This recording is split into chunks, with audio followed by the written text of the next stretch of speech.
Hello guys, आज मैं blue box के सीजन 2 के एपिसोड 1 को एक्सप्लेन करने वाला हूँ। लास्ट एपिसोड में चिनात्सु और ताइकी मॉल में शॉपिंग करने गए थे और फिर वो कैफे जा रहे थे। अब दोनों कैफे पहुँचते हैं और वहाँ उन्हें मात्सुओका दिखता है। ताइकी के होश उड़ जाते हैं और मात्सुओका की आंखें भी फटी की फटी रह जाती है जब वो चिनात्सु को ताइकी के साथ देखता है। एक पल के लिए उसे लगता है वो डेट कर रहे हैं, तभी वो रियलाइज करता है और चिनात्सु से कहता है तुम अकेले नहीं आ सकते थे, इसका मतलब ये नहीं है कि तुम अपने फैन के साथ आ जाओ। चिनात्सु कहती है मैं अकेले भी कैफे आ सकती हूँ। मात्सुओका उन्हें अपने टेबल पे सीट ऑफर करता है और चिनात्सु वॉशरूम जाती है। ताइकी सोच रहा था शायद वो मात्सुओका को गलत समझ रहा था, पर तभी मात्सुओका उसकी ये गलतफहमी दूर कर देता है। वो ताइकी को घर जाने को कहता है। ताइकी नहीं जा रहा था। मात्सुओका कहता है तुम्हें इंग्लिश समझ नहीं आती क्या, मैं चाहता हूँ तुम यहाँ से चले जाओ। फिर वो कहता है ये मेरी रिक्वेस्ट है। ताइकी कहता है ये तो मुझे तुम्हें कहना चाहिए, चिनात्सु और मैंने यहाँ साथ आने का प्लान किया था, तुम हो जो बीच में आ रही हो। वो ये बोलने ही वाला था कि चिनात्सु वापस आ गई थी और वो रुक जाता है और मात्सुओका स्माइल के साथ उसका वेलकम करता है। ताइकी मन में कहता है इस भोली से सूरत के पीछे शैतान छुपा हुआ है। मात्सुओका चिनात्सु से पूछता है वो क्या खाएगी। चिनात्सु कहती है एप्पल पाई और टी।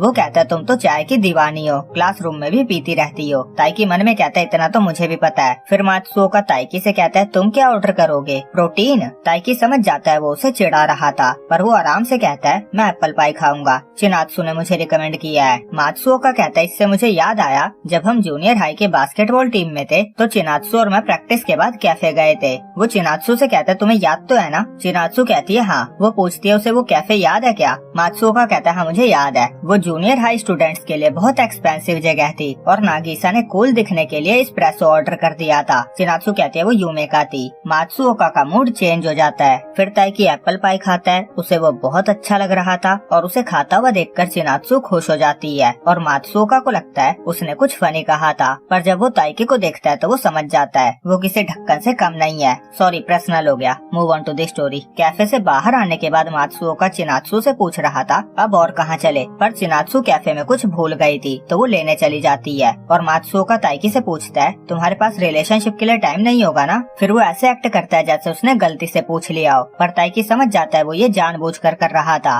और मात्सुओका फिर सेम क्वेश्चन पूछता है और इस बार ऐड करके कहता है तुम हारियो से हार गए थे और वो अकेला ऐसा इंसान नहीं है जिसे तुम हरा नहीं पाते, और भी कई लोग हैं। ताइकी कहता है अगर मैं तुम्हें तुम्हारे टीममेट से कंपेयर करूं तो तुम भी कोई तोफ नहीं हो। मात्सुओका कहता है मैं बहुत अच्छा बास्केटबॉल प्लेयर हूँ तो मैं दोनों चीजें हैंडल कर सकता हूँ, रिलेशनशिप भी और प्रैक्टिस भी। ताइकी कहता है मैं भी दोनों कर सकता हूँ। फिर चिनात्सु आती है और ताइकी सोचता है ये जानबूझकर मुझ पे पर्सनल अटैक कर रहा है ताकि मुझे हर्ट हो, पर मैं इरादा कर चुका हूँ। मैं उन चीजों को लेकर स्ट्रेस नहीं लूंगा जो अभी तक हुई भी नहीं है। यहाँ वो उसके और चिनात्सु के रिलेशनशिप की बात कर रहा था। फिर मात्सुओका को किसी का मैसेज आता है। वो बताता है सीनियर्स यूसेई यूनिवर्सिटी में बास्केटबॉल खेल रहे हैं। वो चिनात्सु को साथ चलने को कहता है। वो बताता है उनकी टीम बहुत अच्छी है, हमें बहुत कुछ सीखने को मिलेगा। उन्होंने कहा मैं जिसे चाहूँ उसे बुला सकता हूँ। चिनात्सु से मना करने वाली थी, पर ताइकी कहता है तुम्हें जाना चाहिए, तुम्हें कॉलेज स्टूडेंट्स के साथ खेलकर बहुत कुछ नया सीखने को मिलेगा, तुम मेरी चिंता मत करो, मैं भी प्रैक्टिस करने जा रहा हूँ। और फिर मात्सुओका चिनात्सु को ले जाने लगता है और ताइकी उसे गुस्से से देखता हुआ कहता है तो खुश मत हो, ये मैंने तेरे लिए नहीं किया है। फिर वो ट्रेन पकड़ने जाता है और सोचता है मैं चिनात्सु के साथ और भी प्लेसेस पे जाना चाहता था,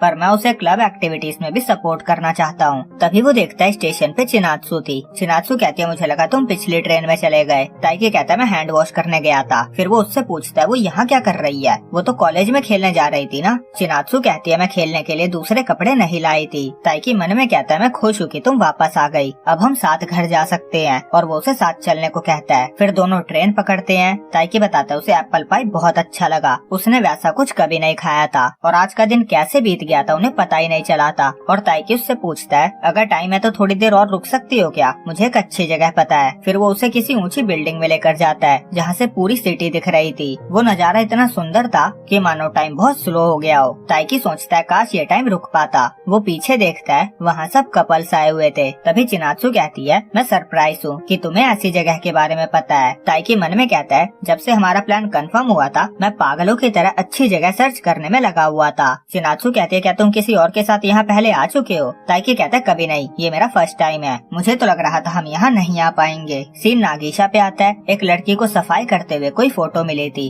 और उन सब ने उससे नंबर 4 प्लेयर के बारे में पूछा था। नागिशा बताती है वो यूमेका है। वो बहुत इंटेंस प्रैक्टिस करती थी और उसका एटीट्यूड बहुत बुरा था, पर वो ब्रिलियंट थी। उसकी बास्केटबॉल आईक्यू टॉप नॉच थी। वो जूनियर हाई बास्केटबॉल टीम की MVP थी और चिनात्सु और वो बचपन से एक ही टीम में खेलते आए हैं। वो पूरे परफेक्टली सिंक होते थे, पर हाई स्कूल में आने के बाद उसने ये स्कूल और बास्केटबॉल दोनों छोड़ दिया और किसी को कुछ बताए बिना ही चली गई। गाइस, अगर आपको वीडियो पसंद आ रही है तो प्लीज वीडियो को लाइक और चैनल को सब्सक्राइब करना ना भूले। और अगर आपको वीडियो का अर्ली एक्सेस और पूरी एक्सप्लेनेशन वीडियो ओरिजिनल मांगा के साथ देखनी है तो आप मेरी 29 रुपीज वाली मेंबरशिप ले सकते हो। Back to the story. Scene वापस चिनात्सु पे आता है। उसे छींक आती है। ताइकी कहता है तुम्हें ठंड लग रही है क्या? चिनात्सु कहती है नहीं, मैं ठीक हूँ। ताइकी कहता है तुम्हें कोल्ड हो जाएगा। वो उसे अपनी टी-शर्ट देता है और बैग में हीट पैक से ढूंढने लगता है। वो कहता है मेरी मॉम हमेशा यही तो रखती थी, मिल क्यों नहीं रहा? और चिनात्सु से देखे जा रही थी। ताइकी पूछता है क्या हुआ? चिनात्सु कहती है पुराने दिन याद आ गए। ताइकी को याद आता है जिम के बाहर भी कुछ ऐसा ही हुआ था। चिनात्सु को छींक आई थी और वो बैग से काफी सारा सामान निकाल कर ऑफर करने लगा था। वो कहता है उस टाइम मैं तुम्हें बहुत क्रीपी लगाऊंगा ना, एक यंग लड़का जो तुम्हें स्कार्फ दे रहा था। चिनात्सु कहते मैं हैरान हो गई थी, पर मुझे तुम क्रीपी नहीं लगे थे। चाहे हमने पहले कभी बात नहीं की थी, पर मैंने तुम्हें डेली जिम में देखा था। मुझे पता था तुम मेहनती और ईमानदार हो। वो उसकी टी-शर्ट पहनकर कहती है तो अगली बार तुम मुझे क्या देने वाले हो? फिर वो जस्ट किडिंग कहती है। ताइकी कहता है मेरे पास तुम्हें देने के लिए कुछ नहीं है, पर मैं तुम्हें कुछ बताना चाहता हूँ। तभी कोई चिनात्सु का नाम लेता है और वो और कोई नहीं यूमेका थी। वो किसी लड़के के साथ वहाँ आई थी। वो कहती है ओह ये मैं क्या देख रही हूँ, छोटे चिनात्सु ने भी बॉयफ्रेंड बना लिया है। ताइकी कहता नहीं, मैं उसका बॉयफ्रेंड नहीं हूँ। यूमेका कहती है एक ऐसी लड़की जिसे बास्केटबॉल के अलावा कभी किसी की परवाह नहीं थी, आज उसे प्यार हो गया है। तो क्या मैं समझू तुमने बास्केटबॉल की दुनिया में डोमिनेट करने के सपने पे गिव अप कर दिया है? चिनात्सु कहती है नहीं, मैंने नहीं किया। यूमेका कहती है तुम सब कर सकती हो। जब तुमने स्टार्ट किया था तो तुमसे ड्रिबल करना भी बहुत मुश्किल होता था और अब तुम एस प्लेयर बन चुकी हो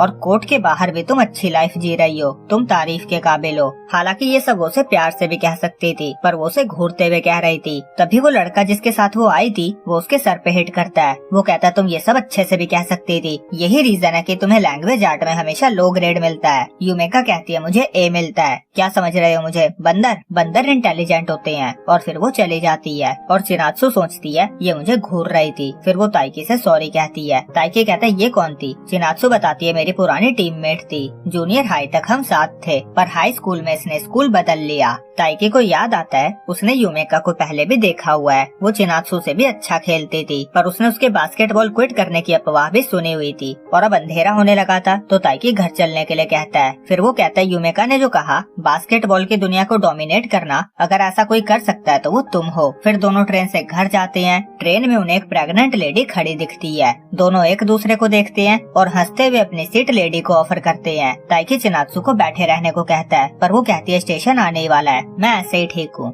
और यहीं पे आज का एपिसोड एंड होता है। तो वीडियो अच्छी लगी हो तो प्लीज लाइक और कमेंट जरूर करें, जिससे ज्यादा से ज्यादा लोगों तक ये वीडियो पहुँच सके। बाकी जल्दी मिलेंगे अगली वीडियो में, जब तक के लिए बाय बाय।